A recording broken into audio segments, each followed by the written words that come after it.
It is November 3rd, almost end of the year. Went past pretty quick.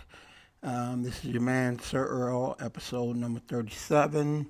Check it in from the It's My World podcast. We have a pretty good day in Chicago. Our summer went kind of quick. It normally only lasts 3 days. I think we had 2 days. The past few days, it's been extremely gloomy, extremely cold. Nothing like it's going to get December, January, but Chicago is a great place to be. You got to love it if you live here. We live for the summers, even though it's 2, 3 days. But it kind of changed overnight. But today is pretty nice, pretty nice. Sun is shining. It's not too cold, nice and crisp, just like I like it. Not too windy. It's a great day. Let's get started with this podcast, all right? One of the things that triggered my thoughts on this podcast is when I was released from the hospital not too long ago with pneumonia and high blood pressure and blood sugar and no oxygen and all these things that they came up with. And everybody, ever since I've been out the hospital, everybody's been telling me, "Oh, take it easy, slow down, don't work so hard, get your rest, blah blah blah blah blah blah blah blah." I've been hearing it all over the place. What the subject that I wanted to discuss today is it's a subject called "It's not what you're running to, it's what you're running from." And my motivation to work very hard comes from the fact that I come from a background that I would not wish on anybody and wish to never live it again. And that's what wakes me every day. I live a pretty good life now, and I want to continue to live the good life. I made a life for my kids to grow up in the suburbs. I grew up. If you're ever looking at it, if you're not from here, if you're from another state, you look up Chicago, you look up the South Side, look up Inglewood. 70, 80% of what you hear as far as murders and shootings and stabbing that go on, they come from that part of town. And I grew up in the midst of all that. So it's definitely an area that you grew up in that does not provide a lot of hope for people. It's a very violent place. You're lucky when they say 98% of the people from bad situations end up either dead or in jail. That's probably the place that they had in mind. 98% of the people I grew up with either dead or in prison for long terms. And I was running right alongside. It's a difference between growing up there and growing up there. I grew up there. I ran the streets. I gang banged. I went through the penal system. I did all those things. Growing up, how I did, we grew up very poor. My first memories are of living with my great grandmother, where it was 9 of us living in a 2 bedroom apartment, which it was the same as in Inglewood. It was roach and rat infested, 9 people to a bedroom apartment. Just briefly, I was a part of or in the house to witness probably 2 or 3 different home invasions, robbery, murder, rape. All those things were commonplace. It didn't surprise us at all. My great grandmother would receive her SSI check the first or the 15th, depending on your last name. And that's when you did all the shopping for the month. But that also was the time when you were at most risk to be robbed or home invasion or something like that, because they knew at that time there was money in the house, because although it wasn't much, it was probably more than what they had. And you were always at risk around that time to be, like I said, robbed, or someone breaks into your house or something like that. And so we were always aware of that. T- you know, Everything was rationed off. You'd get 1 or 2 cookies to eat each day. You'd get 1 bag of chips. They had a certain amount of Kool-Aid that if you went over, it would expire. You wouldn't have any more for the next shopping time, which was the following month. You ate what was made and put on the table. Meat, in terms of eating sandwich, was a luxury. So you grew up eating sugar sandwiches, ketchup sandwiches, mayonnaise sandwiches, things that involve bread and no meat.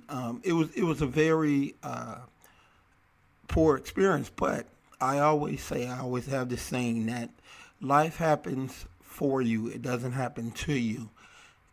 Growing up how I did and where I did, it built a lot of character, it built a lot of appreciation, it built a lot of humility, which are things that now it comes into play more so because I know what it was like to start from nothing. When I say I started from the bottom, I started from the gutter. That's not an exaggeration. That's where we started, and to make it from there with no high school education, no college education, to be living in your own house, to own your own business, to be pretty successful at what you do.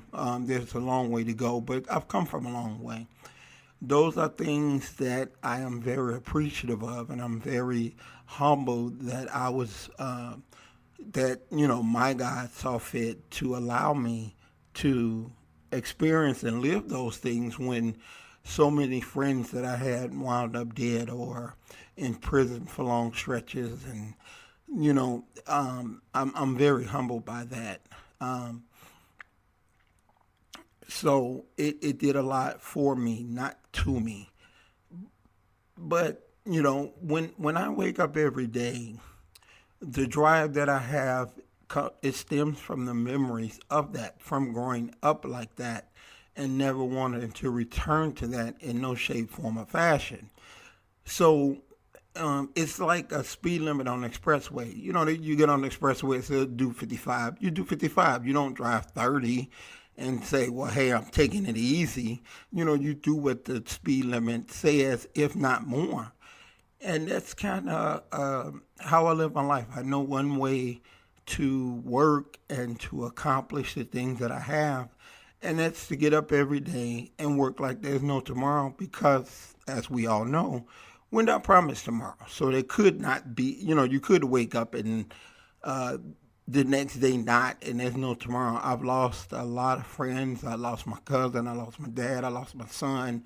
I recently lost my best friend of 45 years, where we were together every day of our life from the time we was in fourth grade until, recently when he moved to Minnesota. But, those realities let me know that we're not promised tomorrow. So I don't believe, although, people mean well to say, hey, slow down, I have one year, and that's 110%.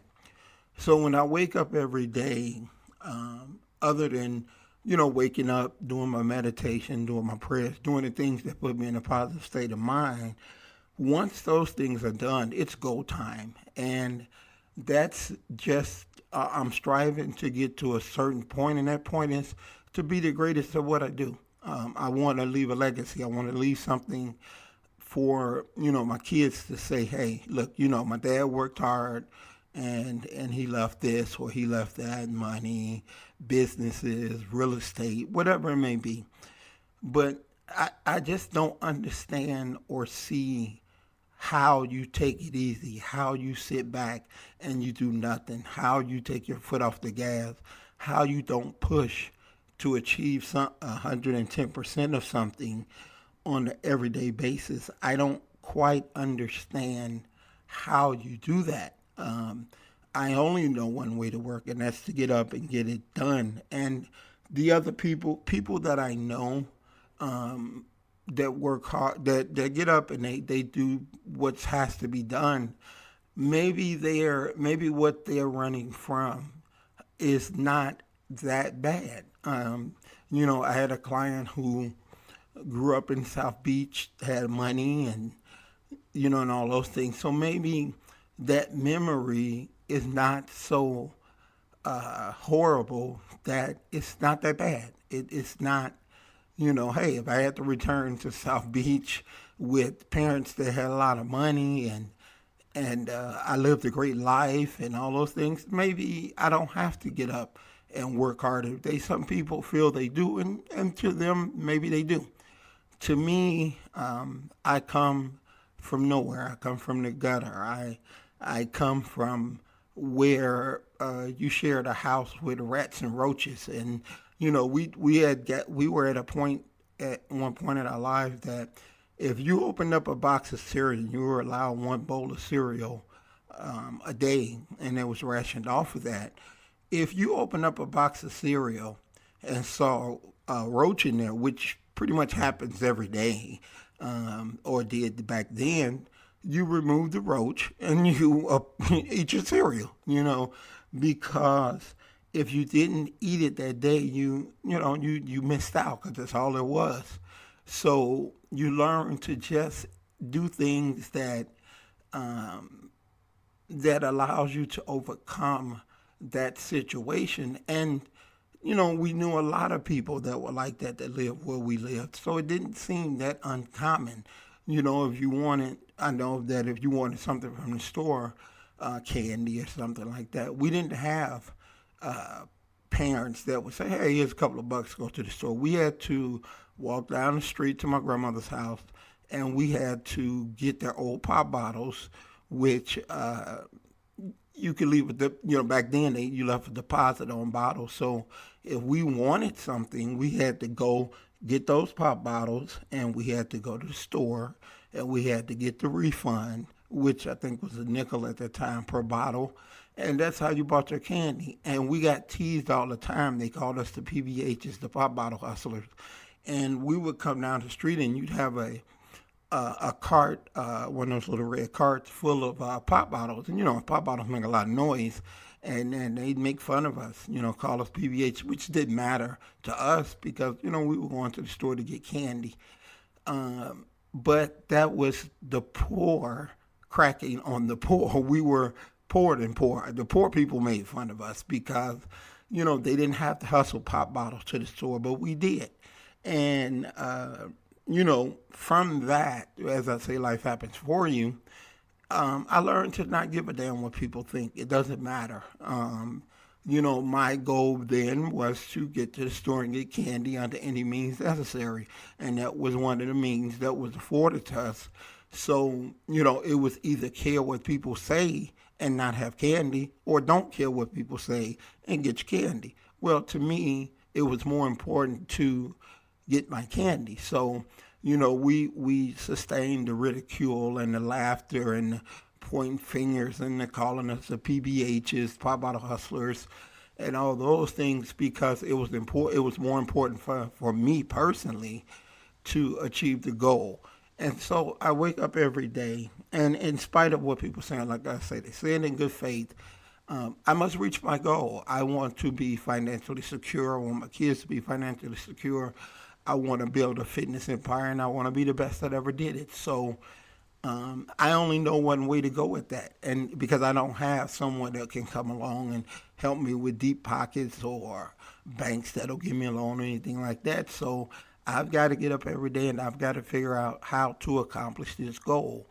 And I think that came from the situation of growing up, waking up every day, figuring how you were going to eat or how you were going to do this or how you were going to do that in spite of the ridicule from people.